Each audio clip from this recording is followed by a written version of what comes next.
Hallo und herzlich willkommen bei Video Control. Ich heiße Christian und jetzt zeige ich, wie man in Premiere ein Bild aus einem Clip in der Timeline wiederfindet, den sogenannten Match-Frame-Tastaturbefehl. Möchte man das exakt gleiche Bild, also den gleichen Frame eines Clips in der Timeline, in den Quellmonitor laden, muss man darauf achten, dass entweder die Spurauswahl am Timeline-Anfang aktiv ist oder aber der Clip mit der Maus markiert ist.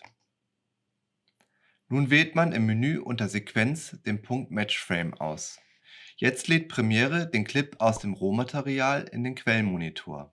Der Abspielkopf steht an der richtigen Zeit und man kann damit weiter arbeiten. Der Tastaturbefehl dazu ist F. Das gleiche passiert, wenn man einen Audioclip in der Tonspur ausgewählt hat. Das exakte Frame wird in den Quellmonitor geladen. Doch Vorsicht, macht man in der Timeline einen Doppelklick auf einen Clip, lädt Premiere zwar den Clip ebenso in den Quellmonitor, jedoch aus der Timeline. Macht man in diesem Fall eine Auswahl mit In oder Out, dann wird der ausgewählte Clip in der Timeline verändert.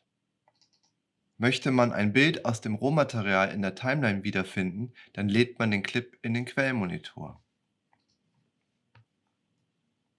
Man geht dann in das Menü unter Sequenz Match Frame umkehren. Der Tastaturbefehl ist dazu Shift-R.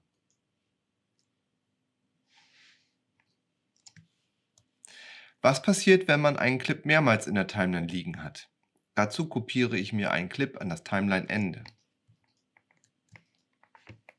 Macht man jetzt einen Reverse-Match-Frame, dann springt der Abspielkopf direkt zum ersten Clip, in dem das Bild auftaucht.